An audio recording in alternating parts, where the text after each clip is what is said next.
I had stood in the Whitford drawing room 1,000 times before, but never like this, never with my entire life reduced to a single duffel bag and a father who looked at me the way men look at stains on polished glass. Gregory Whitford pressed his palms on the table, the veins on his arms raised and rigid. "Engineering," he said, drawing out each syllable as if it tasted rotten. "A Whitford does not choose a trade school future." "It is not trade school," I said, trying to keep my voice steady. "Energy systems are the next frontier. Father, we both know the market is—" "Do not tell me about markets." His voice cracked through the room like a whip. "You were born into a dynasty, a legacy, and you want to be a technician turning screws." My mother, Annette, stood near the staircase with a cocktail in hand, her pearls gleaming under the chandelier. She took a small sip, as if all of this were mildly inconvenient. She never raised her voice. She never needed to. Silence was her weapon. Isabel leaned against the marble banister, her posture elegant, her smile thin and triumphant. "Father is right," she said softly. "You are running from the life you were given. I am choosing the life I want." I answered. Gregory reached into his suit jacket with a slow, theatrical precision. When his hand emerged, he held a single crisp bill, $100, not in an envelope, not even folded, a prop in a play he had rehearsed. He tossed it at my feet. "That," he said, "is what your choice is worth." The bill drifted down like a leaf in winter. It landed between my shoes. For a moment, no one breathed. I forced myself to meet his eyes. "You are cutting me off. I am cutting you out." He corrected. "No inheritance. No access to family accounts. You will not use the Whitford name for opportunities you have not earned." Isabel spoke again, her voice pure sugar. "This is mercy, Adrienne. Father could have done far worse." I almost laughed. The cruelty was so polished it glittered. When I bent down to pick up the $100 bill, the paper felt colder than the marble floor. I slipped it into my pocket. "I do not need your legacy," I said. "I will build something of my own." Gregory stepped closer. "Without us, you will be nothing."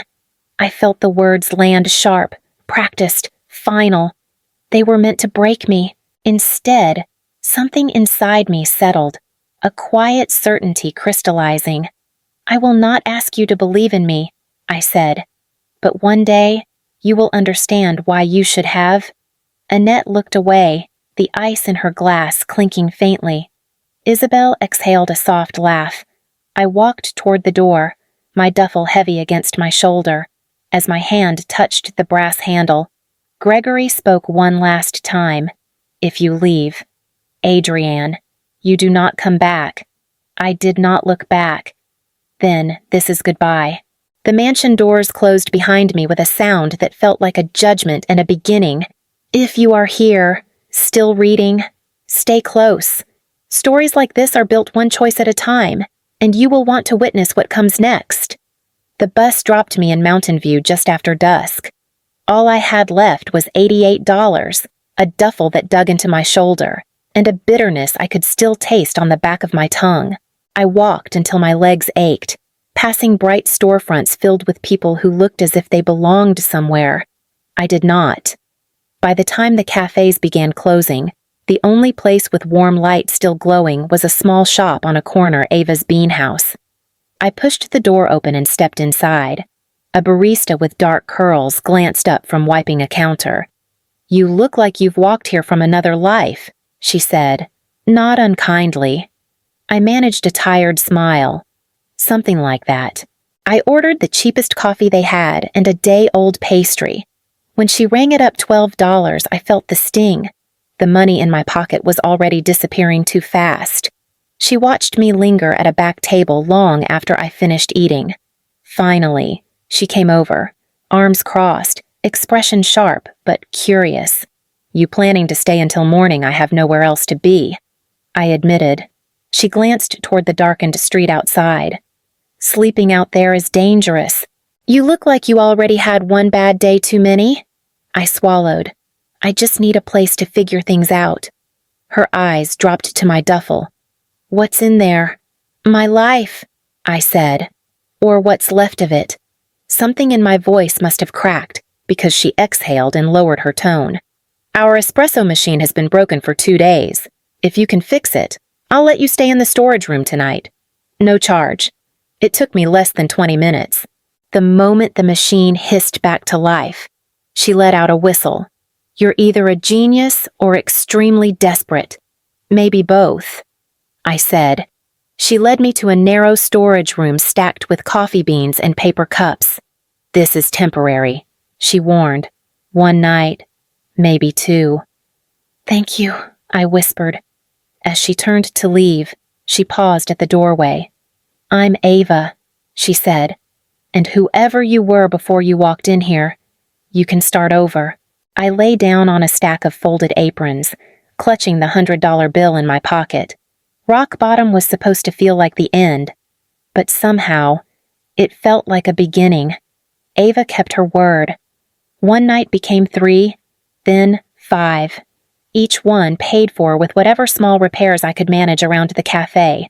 By the end of the week, she handed me a mug and said, You know, most people don't fix industrial grinders for fun. It distracts me, I said. From what? From remembering where I came from before she could press further. The front door swung open and a man rushed in holding a scorched circuit board. His hair was a mess, his shirt half untucked. Does anyone here know anything about power systems? He blurted out. Ava pointed straight at me. Her... The man blinked, then hurried over. I'm Caleb. My startup's prototype keeps overloading. We have a demo in 48 hours. Our engineer quit yesterday. I'm desperate. I studied the board. Your voltage regulators are mismatched. This configuration was doomed the moment someone soldered it together. Caleb stared. Can you fix it? I can rebuild it, I said. But I need tools. And time. You'll have both. He drove me to a small workshop crammed with wires, failed prototypes, and the kind of hope that smells like burnt plastic. I spent hours pulling apart the design, rerouting connections, rebuilding what his engineer had tried to brute force into existence. When I powered the module back on, the lights held steady. Caleb exhaled like he had been underwater. This saved us months. Who are you? A person who needed a job, I said. That is not enough explanation, he insisted. Where did you learn to do this, Berkeley? I said quietly. Then life happened. He hesitated before asking, Do you still want to work in energy? I felt something shift in me. More than anything, then you need to meet someone, he said. She will either tear your ideas apart or change your life. The next day, he brought me to the Berkeley Energy Innovation Lab. The building alone made my chest tighten. I had dreamed of places like this back when I still believed being a Whitford meant something. Inside, a woman in a lab coat stood reviewing data on a tablet. Her presence filled the room before she spoke. Dr. Ishikawa, Caleb said. This is Adrienne, the engineer I told you about. Her gaze moved over me sharp, assessing, unblinking. Show me your work, she said. For 6 hours. She questioned everything, my logic, my equations, my assumptions. Each answer pushed something heavier off my shoulders, proof that my mind was still mine, even if my family had thrown me away. At the end, she closed the folder and stepped back. You are either the most stubborn engineer I have met, she said, or the most promising. I can live with either, I replied. A faint smile touched her lips. I will authorize limited access to the lab. Caleb gave me a quiet thumbs up behind her. For the first time since leaving the Whitford estate, I felt something familiar return direction. Purpose. A future. A door had opened, and I intended to walk through it. Working in the Berkeley lab was nothing like the fantasy I had built in my mind. Access was limited, hours were restricted, and every mistake was documented as if the lab itself were waiting for me to prove I did not belong. Still, I showed up every night after my cafe shift. The technicians barely glanced at me anymore. I had become part of the furniture, quiet, persistent, forgettable. One evening, as I triple-checked the latest prototype, Ava called me during my break. "You sound exhausted," she said. "I am," I admitted. "But I can't stop now." Ava hesitated. "You know, most people would quit. I am not most people." She laughed softly. "Then stop treating yourself like you are disposable." Her words lingered long after we hung up. By year 2, I had burned through every bit of freelance income I earned. By year 3, I was living on instant noodles and whatever leftovers Ava smuggled from the cafe. By year 4, failure felt like a second skin. Prototype after prototype sputtered at 40 or 50% efficiency. The numbers taunted me, refusing to move. One night, after another failed test, Dr. Ishikawa approached me. "You are working yourself into the ground," she said. "I just need one breakthrough, and what if it never comes?" Her question landed like a weight. I steadied my breath. "Then I keep going." "Stubborn," she murmured. "Dangerously so." I returned to the bench, pretending I had not heard the faint thread of concern in her voice. Around that time, the news began showing Isabel more often her face on financial magazines, interviews praising her as the future of the Whitford empire. Each headline felt like a warning. "You were replaced the moment you stepped out the door." One night, I stared at a still warm circuit board and felt something inside me fracture. I shoved everything aside, sank onto the lab stool, and let my head fall into my hands. When footsteps approached, I did not look up. "You okay?" Ava's voice asked softly. I blinked, startled. "What are you doing here? You have not answered your phone in 2 days." She set down a paper bag. "So I came. I am failing," I whispered, over and over. She sat across from me. "Then fail again tomorrow, and the day after that. But do not stop." Her certainty steadied something in me. I took a breath, picked up the board, and started again. Hours passed. Equations blurred. Circuits hissed. I changed one variable, just one that had seemed impossible before. My hands trembled as I activated the test module. The numbers climbed and held. 78.4. I gasped so sharply the sound echoed in the room. Ava leaned forward. "Is that good?" "It is impossible," I whispered. "And it is mine." Dr. Ishikawa arrived moments later. She reviewed the data, her expression unreadable. When she finally spoke, her voice was low. "This is not a breakthrough," she said. "This is a new field." My knees nearly gave out. Ava gripped my shoulder to steady me. For the first time in years, the future did not feel like a distant dream. It felt close enough to touch. News of the breakthrough traveled faster than I expected. Within weeks, Dr. Ishikawa arranged a private demonstration for a small clean tech investor she trusted. I stood beside the humming prototype, palms sweating, while she explained the data with her usual calm precision. When the test finished, the investor turned to me. 78.4. That is not an improvement. That is a leap. I swallowed hard. It can go higher with funding. He folded his arms. How much I had practiced the number all night. $350,000 to build the first scalable unit. He raised a brow. "And why should we trust you with that much?"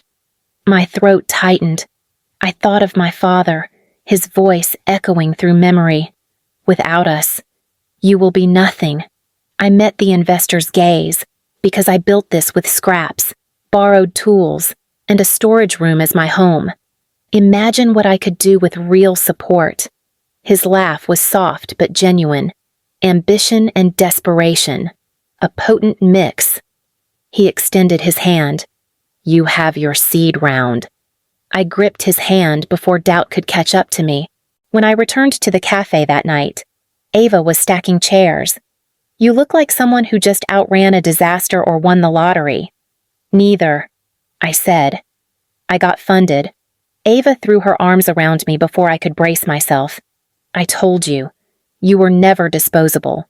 With the seed money, I registered Vantaflux Technologies. The name felt like a promise, a signal that energy could flow differently, that the world could shift if we pushed hard enough. Caleb joined as an early advisor, reviewing designs and challenging every assumption I made. Ava took on operations, insisting she could manage schedules, vendors, and people far better than any of us. She was right. 2 years later, after successful pilot installations across 3 solar farms, we secured a Series A round worth $12 million. The day the documents were signed, Caleb whistled low. From sleeping in a storage room to leading a company, he said, "You understand how rare this is." "Yes," I said quietly. "I also understand what comes next." He studied me. "This about your family. This is about proving my life was not a mistake." Ava stepped beside us. "Then build something they cannot ignore." We worked late into the night, planning expansions and refining prototypes. When the press finally caught on, headlines called me the exiled engineer. I pretended the nickname did not sting, but it did, because exile implied loss, and I was only just beginning to gain. Success changed the air around Vantaflux, but it also sharpened something inside me, an old ache, a bruise that never fully faded. Every time an article praised the company, someone inevitably mentioned my last name, Whitford, a name I was forbidden to use. The universe has a cruel sense of timing, because just as Vantaflux began gaining national attention, the Whitford Financial Group began to unravel. It started with a headline Ava read aloud one morning as we reviewed contracts. "Whitford Group faces mounting losses after failed investment cycle." I froze. "Let me see." Ava slid her phone over. "Your father looks shaken." I studied the photo Gregory Whitford stepping out of headquarters, jaw clenched, shoulders stiff. Isabel walked beside him, her perfect composure beginning to crack. Caleb leaned back in his chair. They ignored the shift to fintech for too long. Old money hates evolving. "They will blame everyone but themselves," I murmured. "And you?" Ava asked gently. I closed the article. "They do not get to blame me. Not anymore." Within months, more reports emerged: hidden debt, legal disputes, clients pulling out. Behind the polished Whitford name was a sinking ship. Caleb pulled me aside after a meeting. "You have been tracking this too closely." "I am assessing risk," I said. He lifted a brow.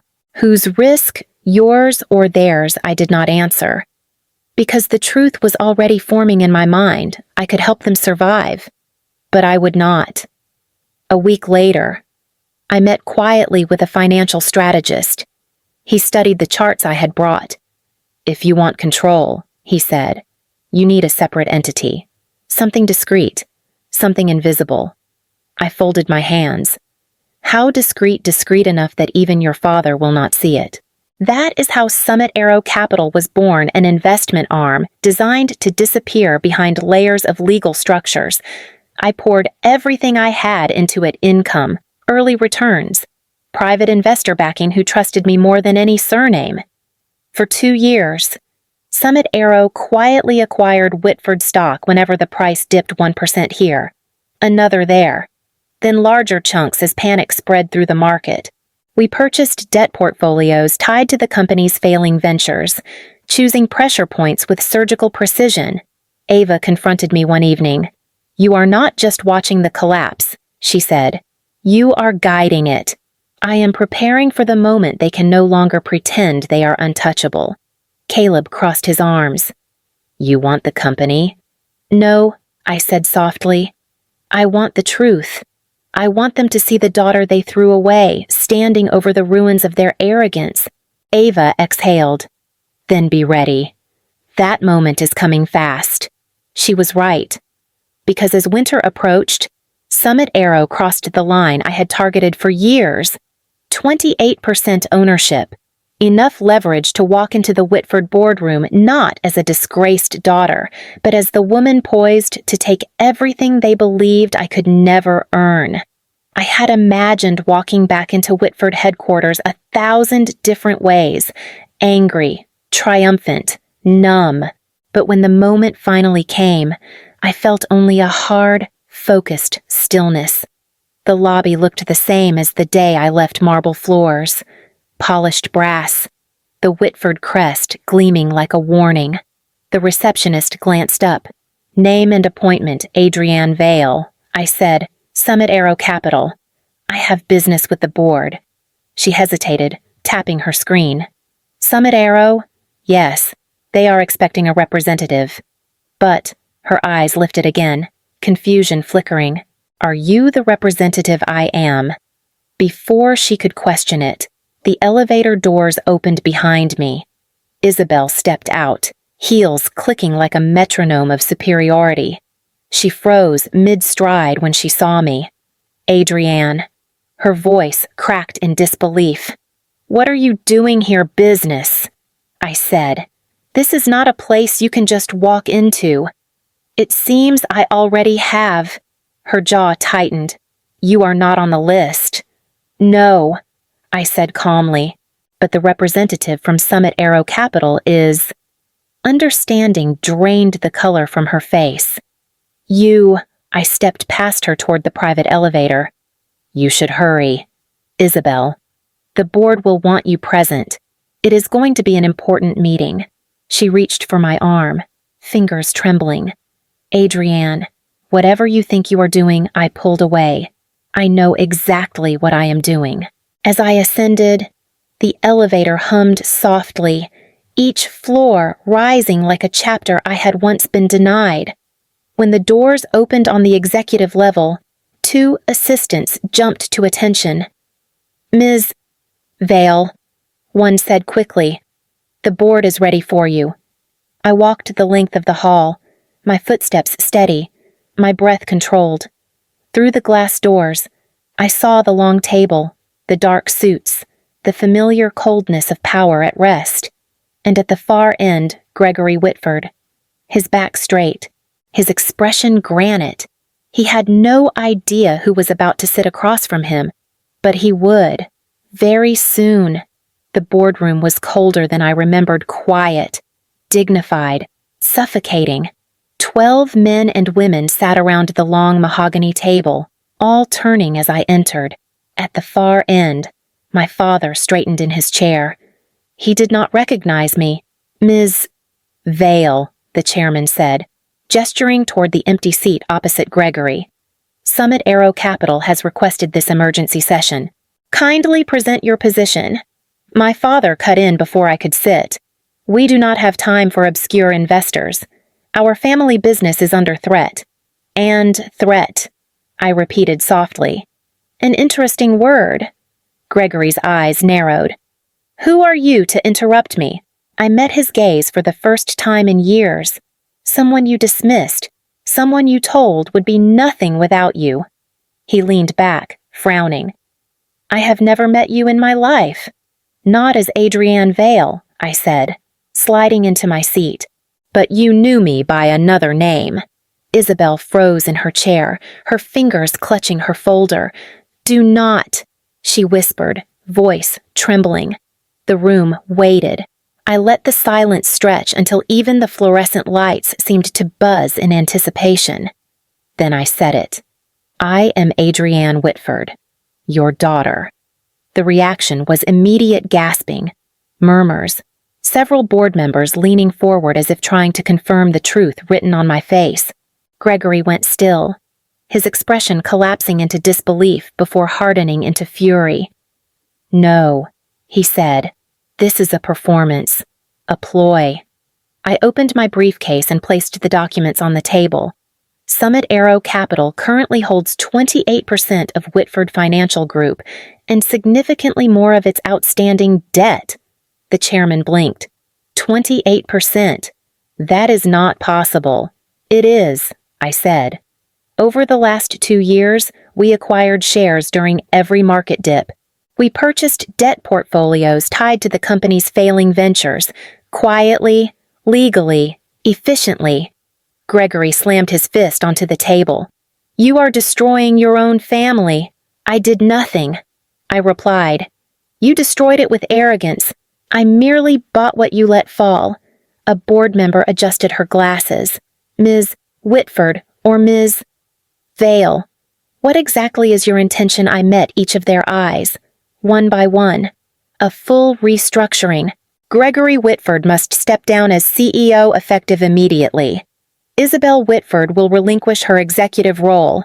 The Whitford name will no longer be used to shield failing leadership. Isabel's voice shook. You cannot do this. We are family.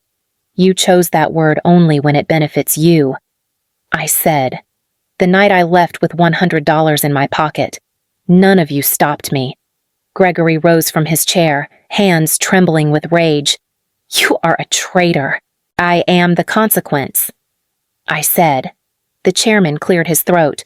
We will take a vote. One by one. Hands lifted hesitant at first, then with growing certainty. When the final vote passed, the chairman turned to me. The board accepts your terms. My father looked at me then, not with hatred, but with a hollow, wounded disbelief, as if he were seeing the cost of his decisions for the first time. I stood, collected my papers, and stepped back from the table. The room did not feel cold anymore. It felt claimed. The day the restructuring became official, the Whitford crest was removed from the lobby wall. I watched the workers take it down piece by piece. No ceremony, no sentiment, just gravity and metal. Ava stood beside me. You really did it. I did what needed to be done, I said. Inside the executive suite, the mood was tense. Some employees avoided my eyes. Others approached with quiet gratitude. They had lived for years under the weight of Gregory's refusal to modernize. One department head stopped me in the hall. Ms. Vale or Ms. Whitford, he said awkwardly. Thank you for saving our jobs. Most owners would have shut us down. I am not interested in punishment, I told him.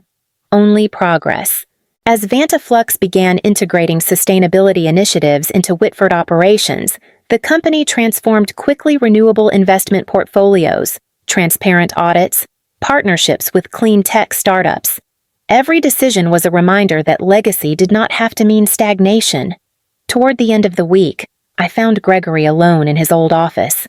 The desk was cleared, the shelves stripped bare. He did not turn when I entered.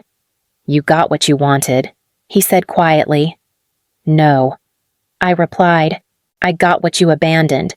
He exhaled, shoulders sinking. I thought I was protecting the family. You were protecting control, I said. And it cost you everything. He finally looked up, eyes dimmer than I remembered. Will you ever forgive me? I held his gaze, steady and calm. Forgiveness is not what this was about.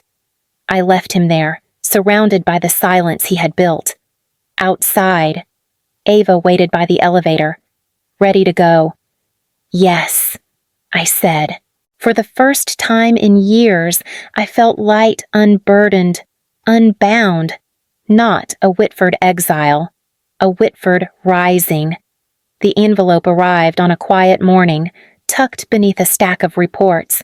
My name was written in my mother's handwriting, elegant, practiced, distant. Inside was a single bill, the same $100 my father had thrown at my feet years ago. The corners were still crisp. A note rested beneath it. I could not protect you then. I hope this finds you stronger than we ever deserved. Mother. I read it twice, then folded the note carefully. No revenge, no anger, no triumph could undo what had been done. But strength had carried me farther than pride ever would. Ava found me holding the envelope. Bad news, she asked. Old news, I said. But it no longer hurts. She squeezed my arm. So what will you do with it? I slipped the bill into my pocket. What I should have done the day I left. That evening, we walked back to the little cafe in Mountain View, the same place where I had slept on aprons and borrowed hope, the same doorway where Ava had looked at me and seen a person worth saving. I placed the $100 bill on the counter. The young barista blinked. "Ma'am, this is too much. It is exactly enough," I said. "Someone once helped me when I had nothing. Use this for the next person who walks in needing a beginning." Ava smiled, eyes soft, full circle. "Not the end," I said. "Just the next step. And if you have followed me this far, stay with me. Stories like this keep unfolding, and there is more ahead than any of us can imagine."